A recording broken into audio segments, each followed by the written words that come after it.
eating that sugar and indulging every day and not doing the self-care of getting the hydration and moving your body and having fasting and all of that, like it might feel good for a second, but it's only a second. Because once we kind of come to after the holidays and we realize what we've done and that, it's a big uphill battle now to try to go back to where we were before the holidays, right? Let alone, become an even better version of ourselves.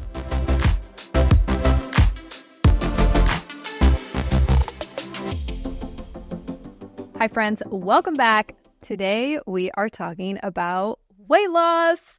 Yes, it is the beginning of November, and we have the next 2 months filled with the holidays and filled with reasons to indulge and eat more than we normally do, more sugar, less activity, right?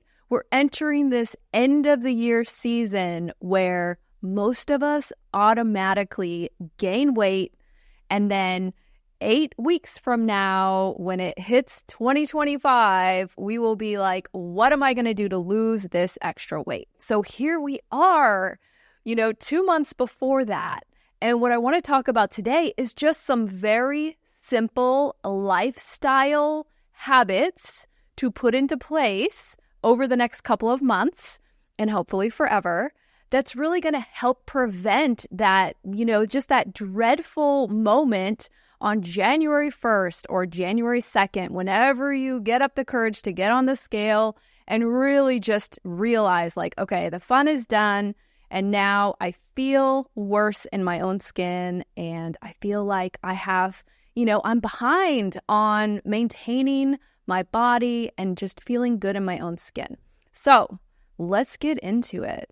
And I'm so passionate about this topic because coming from the fitness industry over the past 20 years, being a personal trainer in the past, having a healthy recipe blog where my passion at that time was really, how can we eat all the yummy stuff, but not put on the weight, right? Not eat in such a way that we, really ruin our metabolism and take in too much sugar and really end up in a body that's not comfortable. And so this is kind of my old school passion that I'm still passionate about, right? Because fitness and living in a healthy way, living in a way where we have healthy insulin levels. For those of you who have read my most recent co-authored book with Dr. Benjamin Bickman, I think we have a copy here, How Not to Get Sick, right behind me, which is all about having a lifestyle that helps your body really produce and use insulin the way it was meant to be. So really, we want to have incredible insulin sensitivity and to really have healthy body chemistry. So all of this is wrapped up together and also goes along with your weight. And so the habits that I'm going to walk you through today are habits that will not only help keep you in a body that's comfortable and that you are confident in, feels good, but it's also going to really promote healthy body chemistry, right? So that we prevent all of these really preventable diseases that come along with, our modern lifestyle, modern diet, the modern, habits that are portrayed for us in the media and that, most of the people around us are doing. The foods that are just, filled in the grocery stores and the convenience stores and the fast food, right? It's so around us to put on weight and to, have body chemistry where, it leads to type 2 diabetes. It leads to heart disease. It leads to cancer, right? And so we're really fighting this uphill battle when you look at everything that's happening around us.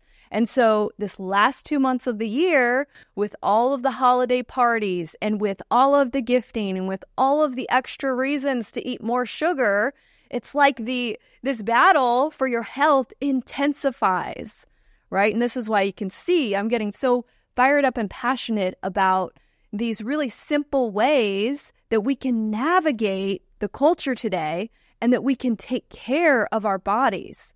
And this really does bleed into our mental, emotional health as well, because this body is, the vessel that we are living in, and our body chemistry and the way that we feel in our physical body impacts our mental, emotional health. And so it all goes together, and it's really, taking care of your body. It's like that fundamental building block to its self-development and to creating a really healthy psyche and healthy emotional experience. Okay, so the very first little habit that you can pick up, and really especially in these last 2 months of the year, is to really be aware of sugar. And to the best of your ability, try not to eat any sugar. And this is it's so much harder than it sounds, right? Because almost everything packaged has sugar in it. And so doing this, just deciding, realizing refined sugar is the worst thing for my body chemistry. Yes, it tastes good. Yes, we've been conditioned to think that we need it and that we like it and that it's delicious, right? And our palates have even morphed and changed to really want this super, super sweet things. But when we can make that mental shift from sugar is delicious and I want as much of it as I can get, or I let myself have it, especially around the holidays, to I'm going to avoid sugar as much as I can. And during the holidays, maybe this means once or twice over the next couple of months, making that exception for the family, holiday dessert or that one thing, right? Maybe I love on Christmas morning, every other year, I'll make a big pan of cinnamon rolls.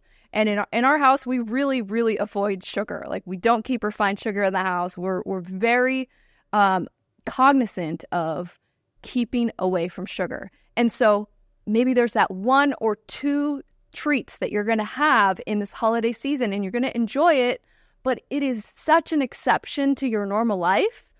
And this doesn't mean that you're not going to have anything that's sweet or anything that's enjoyable, because there are so many alternatives. There are so many ways to make delicious treats and delicious dishes that still have sweetness to them, but you're not getting that sweetness from refined sugar. And so my website, realhealthyrecipes.com, has a bunch of them. The new book, How Not to Get Sick, has a ton of recipes where we're not using sugar, right? We're still making delicious things, but we're not making sugar. And so if you can get into the habit of just eliminating sugar, and, a simple place where most of us get sugar every day is your coffee for the morning. And Starbucks does such a great job of making all of these just so amazing sounding flavors and holiday drinks and this and that. And they look so good and they smell so good. And they're packed full of sugar. And so one of the things that you can do just to start training yourself is to force yourself to look at the nutrition on everything you eat. So if you're going to go to Starbucks and you're going to order that drink, at least make yourself look at the nutrition to realize okay, this grande cafe mocha latte gingerbread, whatever, has 36 grams of sugar, and make yourself look at it and know okay, if I drink this, I'm deciding I'm taking in all of that refined sugar in this liquid form where it's going to really do some damage to my blood sugar and to my body chemistry. Taking the time to really understand how much sugar is in everything and how much you're taking in so that you can start cutting it out, right? And so something, I've talked about before, and something that I love to do is I have a little liquid stevia that I keep in my purse, and everything that I ever order from a coffee shop is unsweetened. Or when I go out to eat, I love to get iced tea, unsweetened, and I just put a little bit of this liquid stevia, and it makes it taste good to my palate, right? It tastes sweet, but I'm not getting any grams of sugar, and it's not negatively impacting my body chemistry. So that's a simple way. But just this is the number one thing. If this is the only thing you do to shift your lifestyle over the next couple months is like, hey, I'm putting a ban on sugar. I'm not going to take in refined sugar, and I'm going to find ways around it. I'm going to, make some Christmas cookies that I don't use refined sugar in. I'm going to, try some new things. And when you are typically taking in sugar and then you stop, the weight loss that happens right away is incredible. And what you're going to notice with your energy levels going up, with your body just feeling better, aches and pains going down. Refined sugar causes so much inflammation in the body, which causes a lot of other problems. But just one of the most simple ones is aches and pains and just feeling your age, right? So this cutting out refined sugar will do so many things for you. And it's so simple. So it's one of those things that once you get into the habit of, hey, I don't eat sugar, right? These are these other alternatives that I have. It's so simple. It's simple. And then when you do have a little treat and you have something with refined sugar, you're almost turned off because things that are made with refined sugar taste so sweet. And this is where when we're eating refined sugar, often our palate and our taste buds get changed to where that's the norm. But when we go back to a more natural way of eating and then we taste the refined sugar, we realize like, whoa, that is like sickly sweet. Like I can't enjoy that. My body's now telling me like, that's not good for you. So this is a really exciting one that you can pick up and really change your life with just a whole new mentality of like, I don't eat sugar, right? Okay. Super excited about that one. Okay, the second little thing you can do to really help boost your metabolism, really reduce the amount of weight that you might gain over the next couple of weeks, and really to help your muscle mass is really make an effort to get in a good portion of protein at every meal. And so for me, that would be anywhere between 30 and 45 grams of protein per meal. And you can figure out for you, if you're bigger than me or a man, then it could be more protein than that. If you're smaller than me, younger than me, maybe it's less protein than that. But for me, about 40 grams of protein per meal. And this is really important. And this is making me think of my friend, Dr. Gabrielle Lyon's book, Forever Strong, which is all about how protein is so essential for supporting our muscle mass and how muscle is the organ of longevity. And that is a direct quote from Dr. Lyon. But this is something that we can do, making this shift from carbohydrates being the bulk of our diet, which if you just look at the mainstream, if you look at meals in restaurants and you look at what is being sold at the stores, really the norm, carbohydrates makes up a huge portion of every meal, and protein and fat is a lot smaller. And so this is shifting that. And this is really making a focused effort to get a full, healthy serving of protein in every meal and making sure that your protein and your fat intake are bigger than your carbohydrate intake. So this, again, is just like a shifting of how you eat and what you consider a meal, right? If we're going along with the mainstream, then what we consider to be an adequate meal is really heavy in carbs. But when we shift, it's really all centered around the protein and some healthy fat. There might be some healthy, like whole grain carbs or something that's just like slow burning carbs there. And then fiber. Fiber is another thing that we really prioritize when we're trying to eat in a way for weight loss and also just for our healthy body chemistry. So really, it's like, where's the protein in this meal? Making sure that's the number one.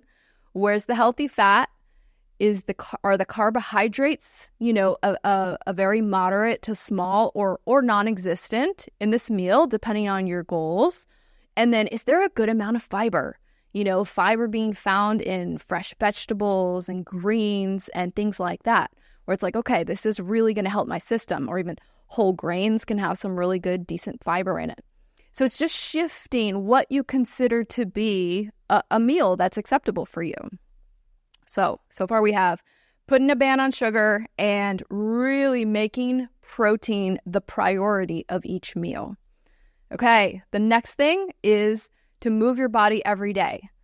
And notice I didn't say exercise or go to the gym, but to really create a standard for yourself where you're going to move your body every day. And this means even during the holiday season, even if it's cold outside, even if you're super busy, even if you have relatives visiting, just making that part of how you live. Whether that be, hey, I have 10 or 15 minutes right now in my living room and I'm going to do jumping jacks and push-ups and sit-ups and I'm going to move this body for 10 or 15 minutes, or going out for a walk. The best thing that you can really do for your metabolism, your weight loss, and your body chemistry is to do resistance training. And so if you have that 15 minutes, even if it's moving your body weight, again, push-ups, squats, lunges, pull-ups, anything you can do to put your muscles under resistance every single day is going to do wonders for your insulin sensitivity. It's going to help you burn those calories, build up that muscle tone so that your metabolism goes up. And it's really going to shift everything in the right direction for you to keep off the weight this holiday season and to lose weight if you have weight to lose, and to create a healthy, optimal body chemistry where you're sensitive to insulin and everything is working for your results as opposed to against your results. So that is something. And also there's something to the mentality of when you are consciously moving your body every day and getting in some form of exercise, it's like it stays in your head when it comes time to eat, because you don't want to just erase all of the good that you just did by eating a meal that is going to set you back, right? And so when we stack these habits, they work together to really help us achieve our goals. Kind of reminds us oh yeah, I intentionally, avoided sugar and I'm intentionally getting in enough protein and moving my body. Of course I'm going to stay on track. It all starts to flow together and you get this momentum. Okay, the next little thing that you can do over the next 2 months to really help your weight loss and help your body chemistry is to do some intermittent fasting. Now, there's a couple schools of thought out there about fasting. Some people, when I bring up fasting and they hear about it, it's just no way, right? It sounds so scary, and I think for some it even maybe sounds unhealthy, this idea, because we've really been conditioned and told keep your metabolism up, keep eating every 3 to 4 hours, right? That's really been a lot of what has been put out there for us over the past couple of decades when it comes to health and fitness. But the science, and this is, fasting is a practice that has been done for, since the dawn of time. And it's one of the most powerful tools that we have in weight loss and in increasing our insulin sensitivity, right? In, maybe even if you're pre-diabetic or if you have type 2 diabetes, there are studies that show that periods of fasting and then really controlling sugars when you eat can actually reverse type 2 diabetes or reverse the signs that you're becoming pre-diabetic, which is really, hey, you're becoming resistant to insulin. It can swing things the other way and allow you to become insulin sensitive, which is what we all want, right? It's going to help us stay disease-free. It's going to help us have a healthy weight. It's going to help us in so many ways. So having these periods of time where you just don't eat, you don't eat anything, you drink water or plain coffee or tea, and you are just not eating. And it's something that you can build up your ability to fast and find what works for you. And so something as simple as cutting out any snacking in between meals, spacing your 3 meals out throughout the day and just, hey, at the end of this meal, I don't eat anything. And taking in a beverage that has calories breaks a fast, right? So only drinking things that are 0 calorie, not eating anything, just to give your body, that 5 to 6 hours of fasting. And then making sure that your last meal of the day and then your first meal of the next day is at least 12 hours apart, right? So if you finish dinner at 7 and then you have breakfast at 7, so 7 p.m. to 7 a.m., that's 12 hours of allowing your body to not have any calories come in, not have your insulin circulating, and it allows your body these periods of rest from food and digestion, and this really helps our body chemistry and can help us to lose some weight. So depending on your goals, it could be an 18-hour fast. It could be a 20-hour fast. It could be twice a week I do an 18-hour fast.